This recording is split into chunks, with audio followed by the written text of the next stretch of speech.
Assalamualaikum warahmatullahi wabarakatuh. Halo Tribuners, bertemu lagi bersama saya Yoso Mulyawan dalam acara Suara Demokrasi Rakyat. Tribuners, kita kembali berbincang-bincang mengenai perpolitikan di Provinsi Lampung. Lagi-lagi kita akan bahas seputar Pilkada 2020. Tribuners, sore ini kita kedatangan narasumber dari Komisi Pemilihan Umum KPU Bandar Lampung. Tepatnya Ferry Triatmojo yang akan saya panggil dengan Bang Ferry. Beliau adalah Komisioner KPU Bandar Lampung, Divisi Teknis Penyelenggaraan. Halo, selamat sore. Assalamualaikum Bang Ferry. Waalaikumsalam warahmatullahi wabarakatuh. Selamat sore, Mas. Sore, Selamat Bang Ferry. Apa kabar, Bang? Tribuner ya, alhamdulillah. Ya, Tribuners, Bang. Di kantor, Bang? Ya, kita sedang mempersiapkan beberapa tahapan di bulan ini dan kita mulai memasuki persiapan-persiapan. Ya, semoga sehat-sehat ini Bang, bertugas di tengah pandemi. pandemi. Ya, mohon doanya semuanya. Bang Ferry, kita akan ngobrol-ngobrol nih Bang. Pilkada Bandar Lampung cukup hangat lah beberapa waktu terakhir ya. Kita tahu kemarin ada musyawarah soal gugatan Ike Edwin dan Zamzanariah, balon wali kota dari jalur independen. Kemudian kita sekarang sudah juga hampir mendekati tahap penetapan pasangan balon. Sekarang masih sedang proses verifikasi persyaratan. Kemudian DPS juga belum tuntas daftar pemilih sementara. Kemudian nanti kita akan bahas sedikit mengenai teknis penyelenggaraan yang memang di bidangnya Bang Ferry, mulai dari kampanye, kemudian masa tenang, penghitungan suara dan lain sebagainya. Baik Bang Ferry, kita mulai Bang Ferry ya. Ya, oke. Baik, ya. Mungkin kita mulai dari daftar pemilih dulu nih, Bang Ferry. Kalau yang saya cek di daftar tahapan pilkada khususnya Bandar Lampung itu di tanggal 14 hari ini adalah penyerahan DPS Bang ya, daftar pemilih sementara di tingkat KPU kota, kabupaten kota, dalam hal ini KPU Bandar Lampung. Nah, seperti apa Bang, DPS ini ke depan kan akan ada tanggapan dari masyarakat ya, dibuka artinya ruang bagi masyarakat untuk memberi tanggapan atas daftar pemilih sementara. Kira-kira apa aja sih Bang yang bisa masyarakat sampaikan tanggapannya? Silakan Bang Ferry. Ya, terima kasih Mas Yoso. Ya. KPU Kota Bandar Lampung hari ini sesuai dengan tadi disampaikan, kita sedang mendistribusikan daftar pemilih sementara DPS Kota Bandar Lampung di Pilkada 2020 berjumlah 640.000. Angka ini naik sedikit, ada penambahan dari DPT sebelumnya, DPT pemilu terakhir, dan di tahapan ini kami menyebutnya sebagai uji publik ya. Jadi semua pemilih, semua masyarakat semestinya bisa memberikan masukan yang berarti, masukan yang masif, masukan yang memang sangat dibutuhkan. KPU sangat membutuhkan masukan, tanggapan dari masyarakat. Kami nggak berlebihan menganggap bahwa masyarakat minim perhatiannya, peserta minim perhatiannya terkait dengan tahapan DPS. Karena memang kenyataannya begitu. Jadi masyarakat kita masih minim terkait dengan tahapan pemutahiran data yang biasanya mulai perhatiannya meningkat itu ketika pemilih itu tidak mendapatkan yang namanya undangan atau C6 itu. Nah, semestinya kultur yang begini, semestinya kebiasaan masyarakat mulai dirubah. Partisipasi terkait dengan tahapan pemutahiran data itu harus dimulai dari DPS ini. Daftar pemilih sementara. Secara istilah berarti daftar pemilih ini bisa berubah sampai dengan ditetapkannya sebagai daftar pemilih tetap. Nah, Bang Ferry, ini kita publikasinya DPS ini di mana saja, di tempat-tempat mana saja. Kemudian ada nggak sih Bang Ferry terobosan dari KPU Bandar Lampung untuk juga meningkatkan awareness atau perhatian masyarakat terhadap DPS daftar pemilih ini? Silakan Bang Ferry. Baik. Belajar dari evaluasi yang sudah DPS yang kita cantumkan, kita tempel di masing-masing kelurahan, lalu kemudian di tempat-tempat strategis ini memang kurang maksimal mendapat perhatian. Faktualnya memang tidak semua masyarakat kita dengan sadar mau ke kelurahan untuk mencek, memastikan hak pilihnya ada di pilkada itu, saya belum menemui itu. Maka KPU Kota di periode ini ingin menambah kembali, istilahnya kita ingin menambah ruang supaya masyarakat lebih mudah menyampaikan masukan dan tanggapannya. Pertama, kita memiliki laman website kita. Nanti DPS akan kita unggah di sana, lalu kemudian melalui KPU RI semua daftar pemilih sementara ini sudah diunggah dan masyarakat secara online bisa melihat daftar pemilih sementara ini di link atau tautan lindungi hak pilih. Di situ masyarakat bisa mengecek terdaftar di TPS berapa, lalu kemudian mengusulkan atau ingin memperbaiki pindah TPS dan semacamnya, itu bisa melalui link itu. Harapannya begitu. Secara offline ya kita masih berharap masyarakat datang ke apa ya, istilah saya sih di kelurahan, kelurahan ya. TPS itu intinya ditempel di kelurahan, kemudian di RT masing-masing. Jadi DPS itu kita bagi menjadi 3 salinannya.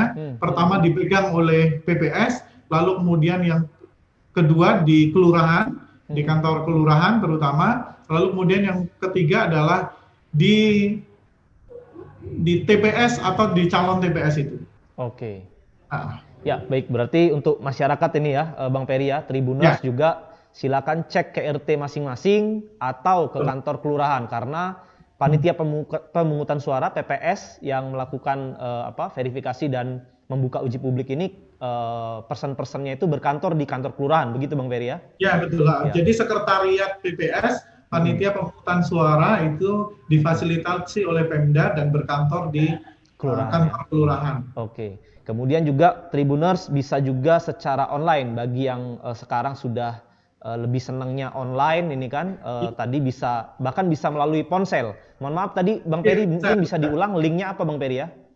Lindungi hak pilihmu. Jadi ketik lindungi hak pilihmu muncul nanti Bang Peri ya? Ya, ada link dari KPU RI dengan mengklik tadi lindungi hak pilihmu KPU Go ID. Tapi cukup dengan mengklik lindungi hak pilihmu maka akan masuk di tautan itu. Lalu kemudian dengan memasukkan nick atau memasukkan nama lengkap, maka kemudian kita akan tahu di TPS mana kita terdaftar dan berhak menggunakan hak pilihnya di tanggal 9 Desember nanti. Dan kalau tidak ada di situ berarti kita bisa mengajukan menanggapi bahwa kita tidak masuk dan nantinya akan dimasukkan di daftar pemilih tetap gitu. Ya. Bang Peri, ini kan sering banget nih Bang Peri ketika pemilihan kemudian kalah nih, biasanya balon yang kalah nanti DPS-nya carut marut ya kan? Kemudian ada banyak pemilih pendukung kami yang nggak masuk DPS. Nah, mungkin seperti apa nih untuk imbauannya untuk balon, parpol juga mesti lebih proaktif kan untuk mengecek pemilihnya. Harusnya memang benar Mas, harusnya menjadi kesadaran kita bersama, menjadi pengetahuan benar-benar kita bahwa sadar bahwa DPT itu sangat penting, bukan hanya untuk meningkatkan partisipasi, tapi juga untuk efisiensi anggaran. Semakin akurat daftar pemilih tetap, semakin efisien pilkada itu. Jadi turunan dari DPT itu kan banyak kan. Dengan DPT yang akurat, logistiknya semakin baik. Dengan DPT yang akurat, berarti TPS-nya akan semakin bagus kan begitu. Saya kira itu harus menjadi kesadaran kita lah. Namun terkait dengan hak pilih ini, mohon tidak juga menjadi pemahaman kita yang salah gitu. Seolah-olah kalau tidak masuk di DPT, orang tidak berhak memilih. Tidak gitu. Semua bisa memilih selama dia sudah memenuhi syarat sebagai pemilih. Usianya 17 tahun, punya KTP elektronik, walaupun tidak masuk di DPT, dia tetap bisa menggunakan hak pilihnya. Namun lebih baik kalau sudah terdaftar di DPT kan begitu. Sehingga surat suaranya ini ada. Gitu. Ada, mungkin bisa diulang lagi Bang Ferry, kalau misalkan dia mentok-mentok nih nggak masuk DPT, tetapi Ya. dia punya KTP, dia tinggal datang, kemudian dia tetap bisa memilih. Tetapi kalau tidak salah alokasi waktunya di akhir ya Bang Ferry ya, sebelum penutupan. Ya, Silakan dan Bang Ferry. tentu surat suaranya atau logistik pemilihannya ini bergantung dengan ketersediaannya. Di situ kemudian tanda kutip hak pilihnya menjadi terancam kan, tapi bukan berarti tidak boleh ya. Iya, iya. Yang punya KTP Kota Bandar Lampung, walaupun tidak masuk di DPT, di hari H langsung bisa memilih dengan statusnya sebagai pemilih khusus namanya, pemilih yang menggunakan hak pilihnya dengan menggunakan KTP. Iya, iya. Oke, baik Bang Ferry, terakhir kapan Bang penetapan daftar pemilih tetap? Mungkin bisa ini Bang jadwalnya? DPT kita tetapkan di bulan Oktober ya. Di bulan Oktober serta-merta DPT ini menjadi dasar penghitungan untuk mencetak surat suara. Jadi surat suara itu dicetak berdasarkan DPT yang sudah ditetapkan. Kemudian ada cadangan juga Bang ya?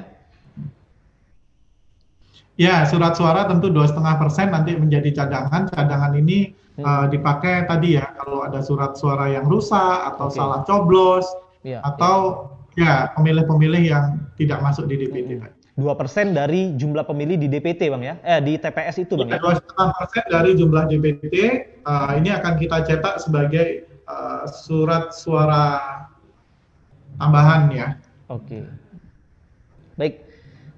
Itu tadi soal DPT. Nah, Bang Ferry, kita mungkin ke tahapan berikutnya setelah penetapan daftar pemilih tetap. Kemudian tadi Bang Ferry sudah menyinggung kita akan melakukan pengundian nomor urut. Nah, gimana nih Bang persiapannya terkait dengan pengundian nomor urut? Silakan Bang Ferry. Ya, sesuai tahapan di peraturan KPU nomor 5 tahun 2020. KPU Kota ini punya kewajiban untuk melaksanakan namanya pengundian nomor urut 1 hari setelah pasangan ini ditetapkan.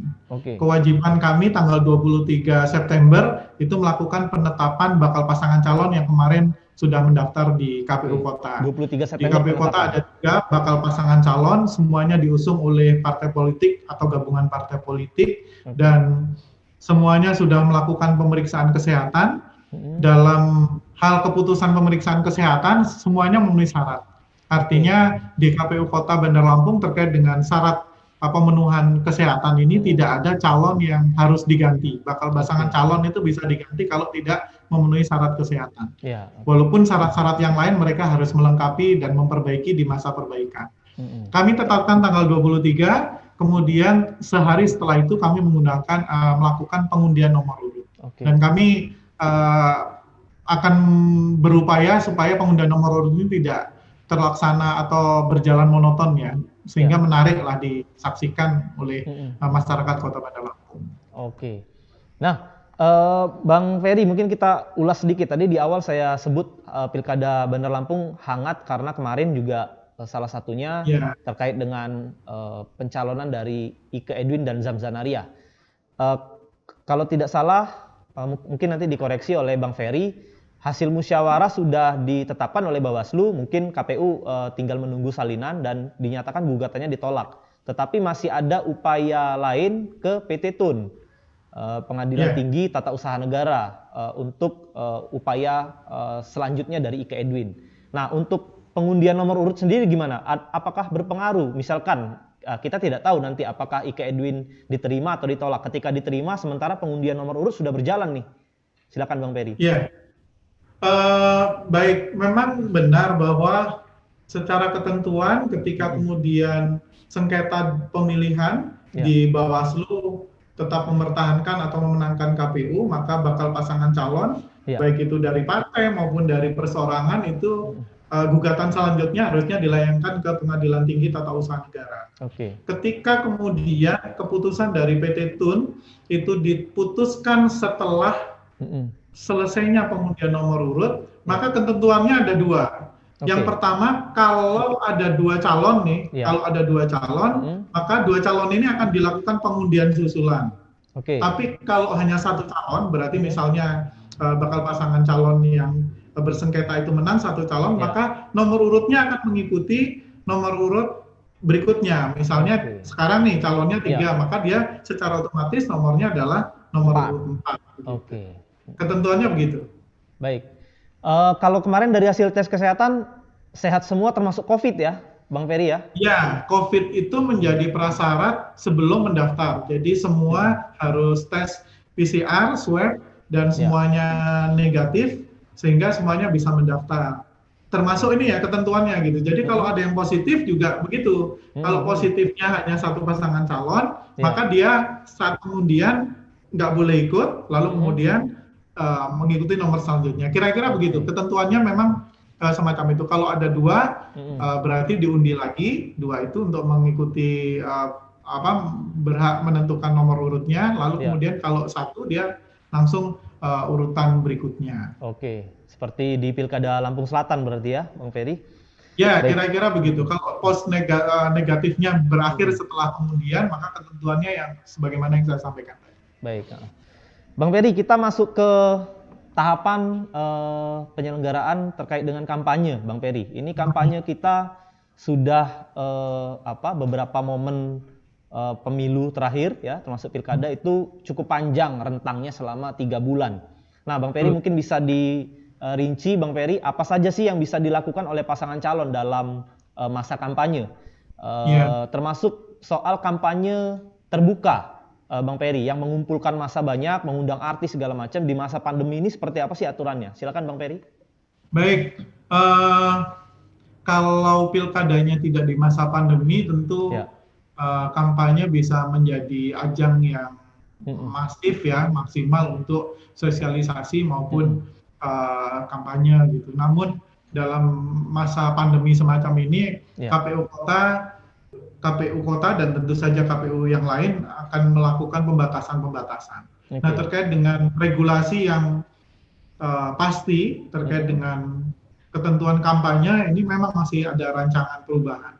Peraturan KPU nomor 4 tahun 2017 tentang kampanye tentu tidak mampu mengakomodir pelaksanaan kampanye di masa pandemi, dan ini akan dirubah.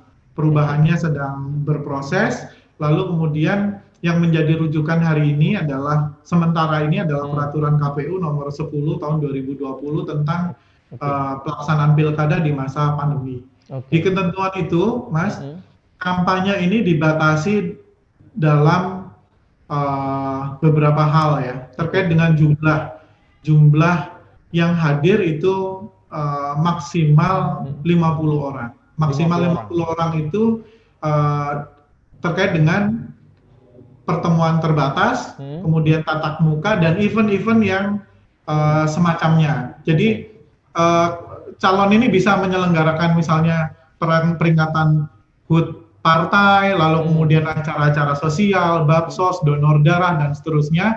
Ini jumlah pesertanya maksimal 50. Kalau sebelum pandemi dulu berapa, Bang ya? Bisa 100 ya? Kalau sebelum pandemi? Yang 100 ini khusus terkait dengan rapat umum. Rapat umum ini 100 maksimal ya, 100. Namun ketentuan-ketentuan terkait dengan protokol kesehatan itu wajib dipenuhi. Wajib dipenuhinya tentu saja adalah kesesuaian dari kapasitas ruangan, lalu kemudian kepatuhan terkait dengan protokol kesehatan yang lain. Sehingga ini terkait juga dengan bahan kampanye ya. Kalau dulu bahan kampanye ini kan hanya terbatas misalnya stiker, leaflet, booklet kan gitu. Nah, sekarang yang disebut bahan kampanye itu juga bisa dalam bentuk alat pelindung diri, masker bisa, hand sanitizer bisa, dan ini kemudian bisa menjadi satu kesatuan yang saya sebut tadi sebagai bahan kampanye tadi.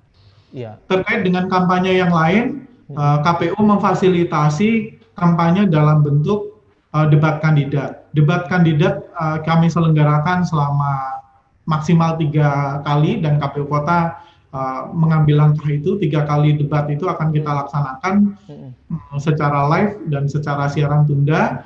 Lalu selain itu semua peserta kita fasilitasi dengan penyediaan alat peraga kampanye dan bahan kampanye.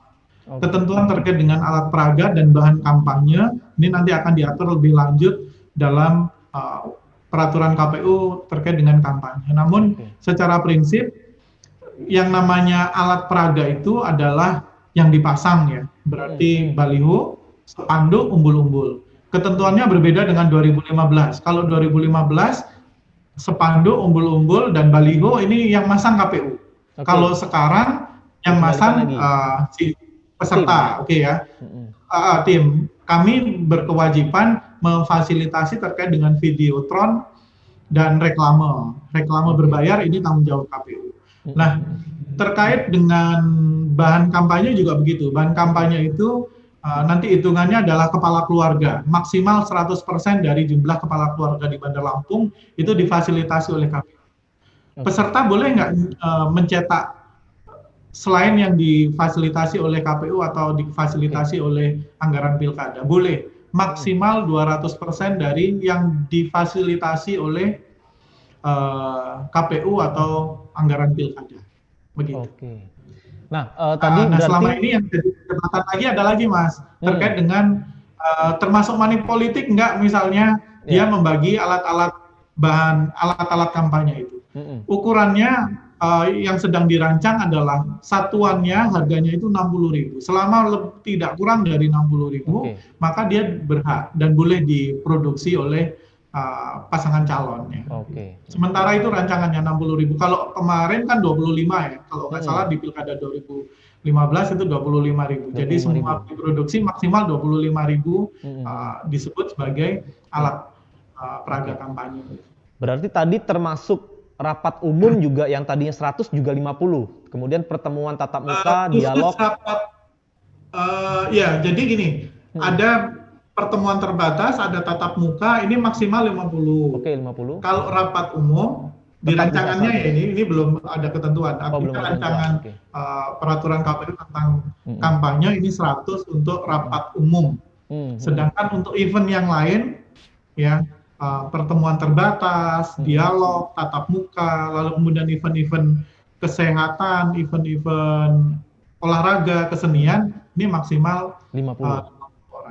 Oke, berarti sudah terbayang ini jumlahnya, kemudian protokol kesehatan seperti pakai masker, duduknya jaga jarak, Bang Ferry ya, kemudian ada disinfektan. Saya himbau gini, Mas, memang ini ancaman ya, ancaman bagi kita semua dan semuanya semestinya harus patuh ya. Terkait dengan rapat umum di regulasi yang kita rancang itu maksimal hanya boleh dilaksanakan sampai dengan jam 5. Tidak ada rapat umum yang dilaksanakan di malam ya. Iya. Oke, kemudian tadi yang penyebaran bahan kampanye yang maksimal 60.000 tadi apa aja sih, Bang? Kalau tidak salah kan dulu mug misalnya topi atau payung. Ya, silakan. Itu boleh semua, nanti ketentuan terkait dengan namanya apa ya, anggaran atau dana maksimal pilkada itu nanti akan disepakati. Tapi angkanya itu 60.000 untuk saat ini. Dan itu termasuk juga masker. Kalau dulu masker, hand sanitizer kan tidak diatur. Face shield juga ya, Bang Ferry ya? Ya, face shield, lalu kemudian apa lagi ya? Ya itulah alat peraga, alat pelindung diri itu masuk ke dalam kategori bahan atau alat peraga tadi. Oke, kemudian penyebarannya juga oleh tim pemenang langsung ya? Ya, betul. Oke. Kalau untuk debat kandidat ini seperti apa, Bang Ferry? Biasanya kan ada antar balon kepala daerahnya dulu, kemudian nanti antar balon wakil kepala daerah, baru nanti digabung. Seperti apa, Bang Ferry? Yang membedakan terkait dengan materi debat, kalau dulu debat ini kan membahas dan menjabarkan visi misi program dari bakal pasangan calon. Ketentuan terkait dengan materi debat itu sudah ada di peraturan di regulasi KPU. Yang khusus hari ini itu tema yang tidak ada di pilkada sebelumnya itu adalah terkait dengan tema bagaimana pasangan calon itu menangani, mengendalikan dan mengatasi masalah COVID-19. Ya, pandemi ini menjadi salah satu tema yang dulu nggak ada dan sekarang itu menjadi salah satu pokok bahasan di debat kandidat. Kemudian biasanya ada panelis, Bang ya, panelis atau tim perumus ya. Tim perumus juga ada yang membuat kami nanti akan melibatkan tentu saja pakar untuk menjadi panelis menyusun materi-materi ini dan saya kira supaya semuanya menjadi pembelajaran pendidikan politik yang baik, mohon percaya saja kepada KPU bahwa KPU akan menyelenggarakan debat kandidat ini dengan menarik dan tentu saja adil untuk semuanya. Baik. Kemudian juga kampanye yang di media massa, Bang. Mungkin kita juga perlu tahu nih, Bang, aturan-aturan kampanye di media massa. Karena kan sekarang KPU yang berhak untuk menghandle kampanye di media massa ini. Silakan, Bang. Ya, Mas. Jadi yang membedakan lagi nih kampanye di periode sebelum pandemi dan sekarang itu media sosial.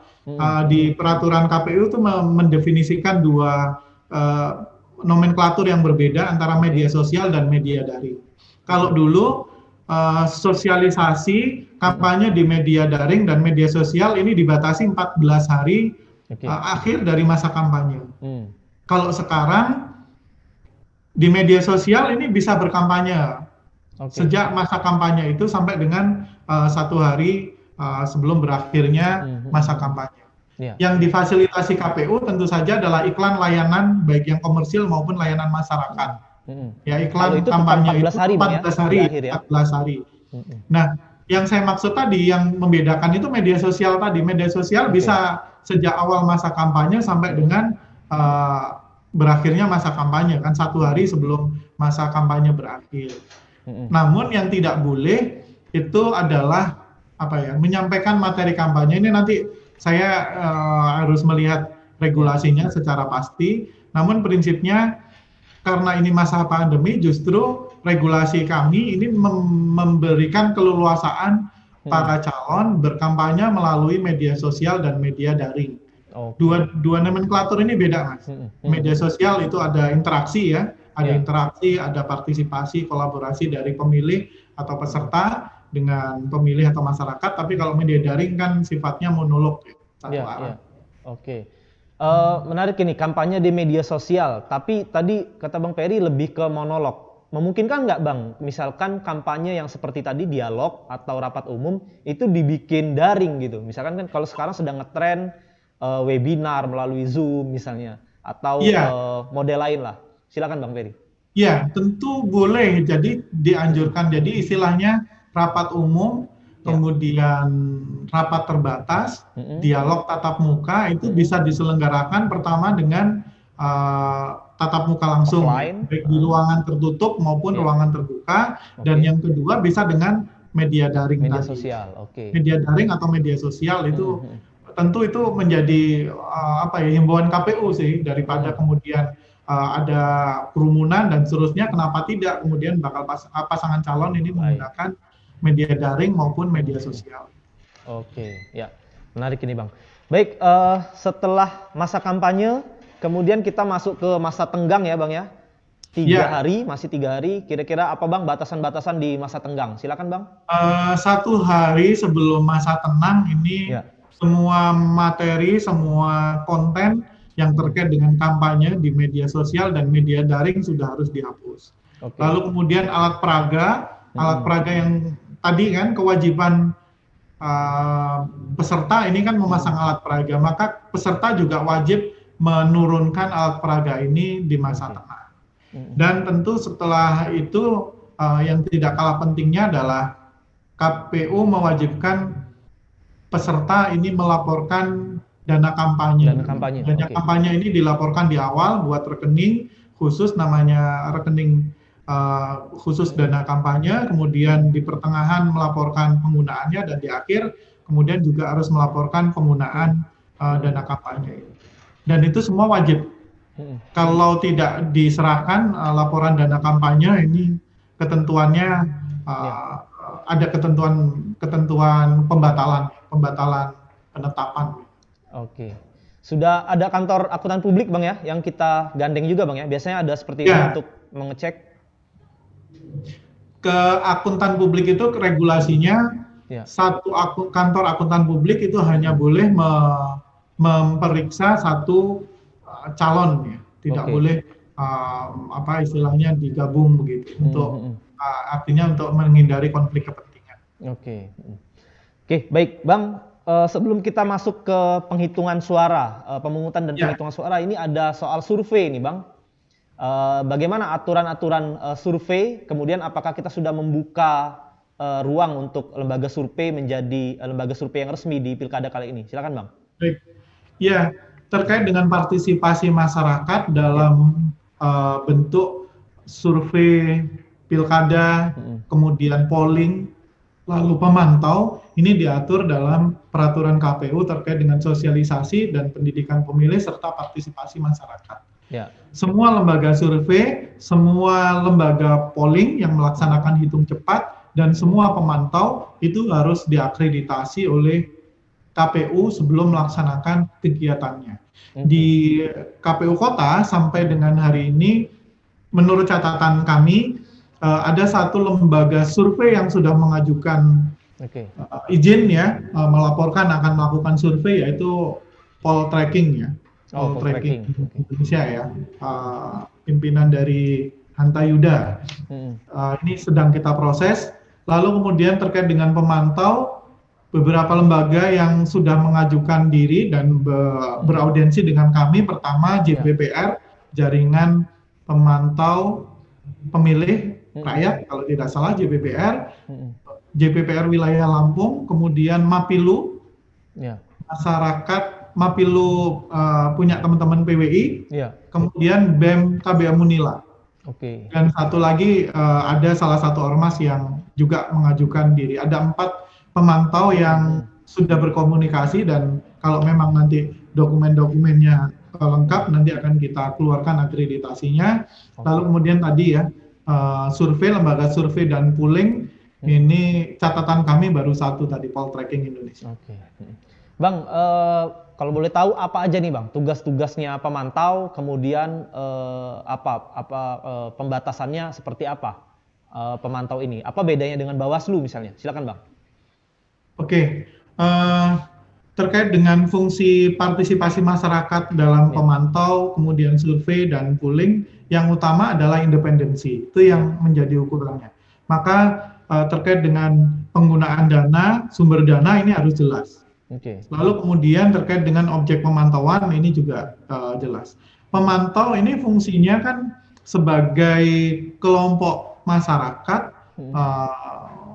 yang memantau dan bekerja sama dengan Bawaslu terkait dengan tahapan ya, memantau, kemudian ya istilahnya juga memberikan pendidikan pemilih, melakukan sosialisasi, melakukan pemantauan di seluruh tahapan. Tentu tahapannya kalau hari ini sudah pencalonan, berarti yang diamati bukan pencalonan, mungkin nanti tahapan kampanye, kemudian penghitungan suara dan penetapan. Iya, Bang Ferry, ada ya, kita butuh itu. Ya, ada nggak aturan transparansi lembaga-lembaga ini dalam mengumumkan sumber dananya dan lain sebagainya untuk transparansi ke publik? Apakah ada aturan ini?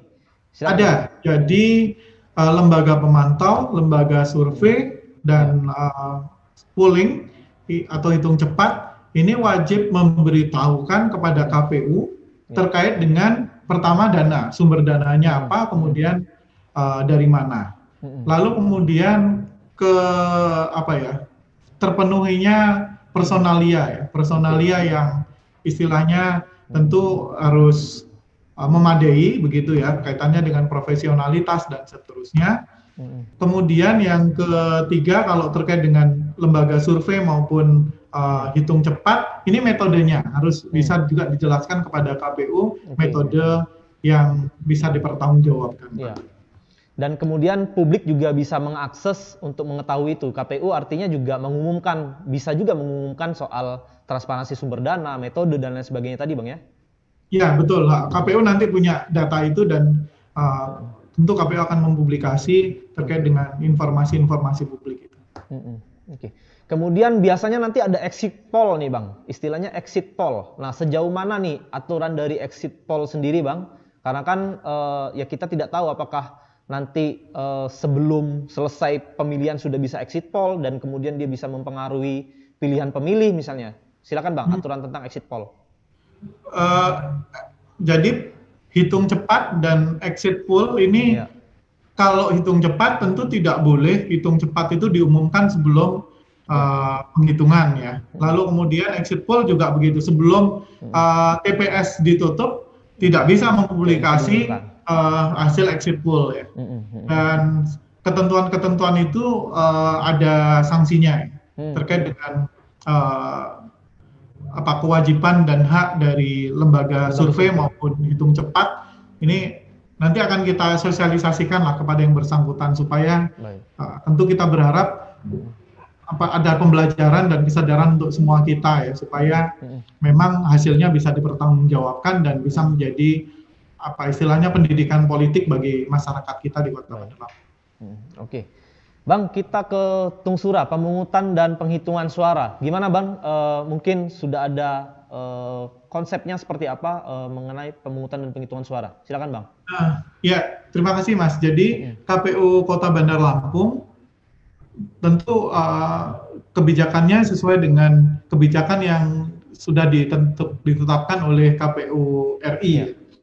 Jadi kami tetap akan berupaya melakukan irekap untuk kebutuhan transparansi informasi.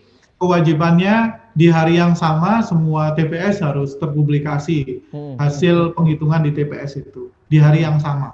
Ketentuannya jadi nanti irekap itu bisa diakses secara umum oleh masyarakat. Gitu. Lalu terkait dengan pemungutan sendiri, KPU Kota memang belum mempersiapkan dan belum ada kebijakan untuk mempersiapkan pemungutan online ya. Istilahnya e-voting. Pemungutan online ini tidak, kita mempersiapkannya adalah irekapnya. Rekap online-nya. E-voting belum Bang ya? Iya. E-votingnya belum. E-voting ini kita belum mempersiapkan baik secara infrastruktur maupun secara anggaran. Tapi kalau e-rekap kita persiapkan itu. Kami punya aplikasi Gerbang Demokrasi, desain dan pengembangan Gerbang Demokrasi yang sudah ada di Play Store berbasis Android ini kita kemas, kita siapkan pengembangannya untuk e-rekap. Oke. Bang, ini di masa pandemi, gimana aturan pemungutan suara Bang? Apakah pakunya gantian atau pakunya satu tapi masyarakatnya pakai sarung tangan, pemilihnya pakai sarung tangan masing-masing? Silakan Bang. Terkait dengan peraturan KPU untuk pemungutan dan penghitungan suara, memang belum final ya. Namun ketentuan protokol kesehatan di penghitungan itu sudah kita lalui dengan memetakan ulang jumlah pemilih di TPS.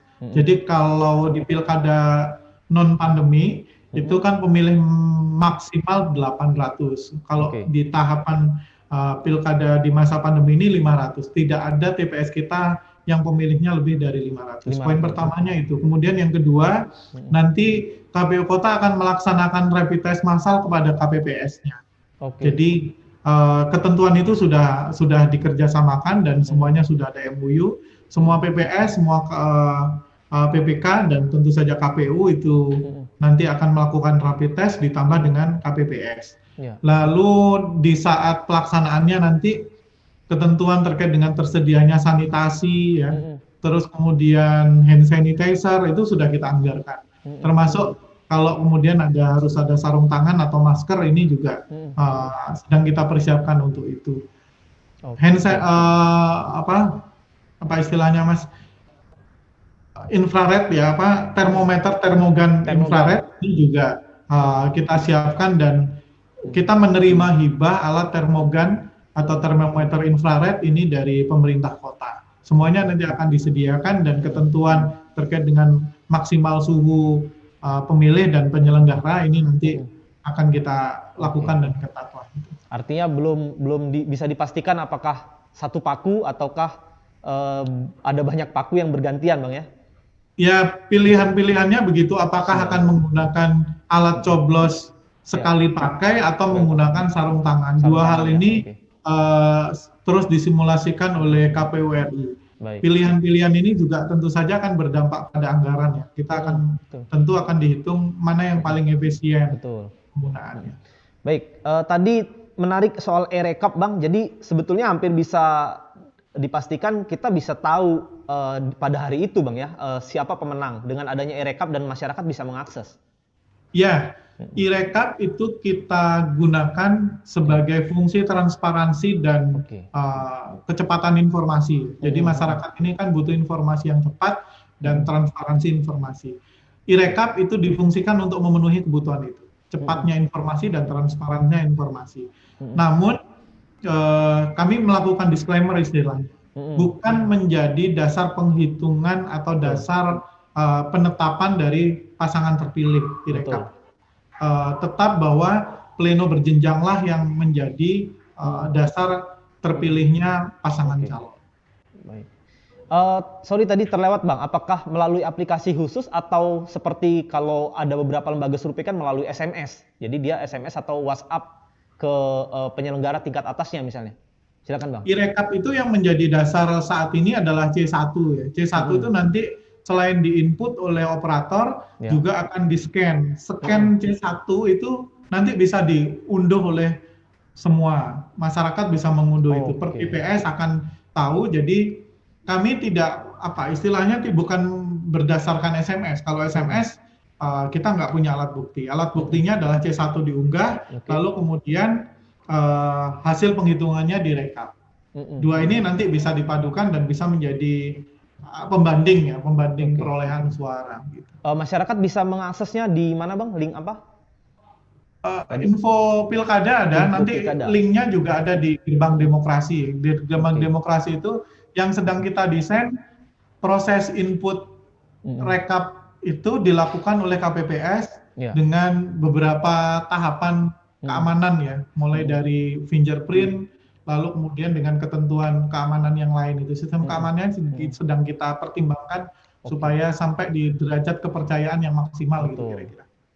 Artinya tadi e-rekap sebagai transparansi, kemudian juga sebagai semacam pegangan, tetapi kalau ada perubahan-perubahan itu sangat memungkinkan Bang ya di penghitungan manual, di penghitungan berjenjang tadi Bang ya?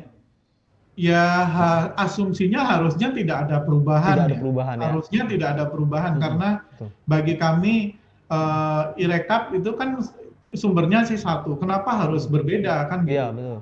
Artinya ini juga menjadi kontrol bagi masyarakat ya, supaya penyelenggara kami di tingkat bawah ini tidak melakukan kecurangan-kecurangan yang mungkin pernah terjadi di periode-periode sebelumnya. Masyarakat mungkin bisa dikasih tahu Bang, Tribuners, jenjangnya seperti apa penghitungannya Bang? Mulai dari KPPS, PPS, PPK, dan KPU Kabupaten Kota. Silakan Bang. Ya baik. Di pemungutan suara kita mengenal istilah penghitungan dan rekapitulasi. Penghitungan ketentuannya harus selesai di hari yang sama. Penghitungannya selesai di hari sama, kemudian rekapitulasi dilakukan secara berjenjang, ya, mulai dari di tingkat PPS, kemudian PPK dan tingkat kota. Berarti selesai di KPPS, dihitung lagi di PPS, kemudian dihitung lagi, direkap di PPS, kemudian direkap di PPK, dan terakhir kabupaten kota Bang ya? Iya. Baik. Mungkin terakhir Bang Ferry, sudah semua tadi tungsura, mungkin gugatan soal peluang untuk bakal calon menggugat ketika selesai penghitungan dan pemungutan suara. Silakan Bang Ferry. Ya, di pilkada kali ini kita mengenal adanya dua hal ya, sengketa pemilihan dan sengketa hasil. Sengketa pemilihan sudah berproses sejak kemarin, misalnya penetapan bakal pasangan calon perseorangan, dan nanti roda kami yang kedua yang bisa digugat itu adalah ketika penetapan. Penetapan ini menjadi roda KPU yang bisa digugat ketika ketika ada bakal pasangan calon yang tidak lolos dan tidak ditetapkan sebagai bakal pasangan calon. Namanya sengketa pemilihan. Lalu kemudian sengketa hasil. Sengketa hasil ini sebelum adanya peradilan khusus pemilu, sengketa hasil ini bisa digugat melalui Mahkamah Konstitusi sesuai dengan regulasi ya.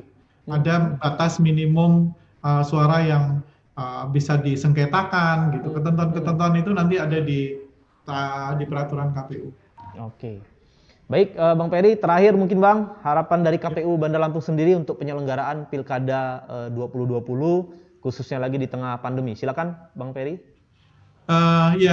Terima kasih. Tribuner, kami dari KPU Kota Bandar Lampung sangat berharap bahwa Pilkada ini bukan menjadi ancaman kesehatan, bukan ancaman keselamatan bagi kita, bagi masyarakat, dan bagi penyelenggara. Maka mari kita semua peserta, penyelenggara, dan pemilih ini patuh dengan protokol kesehatan. Poin pertamanya itu.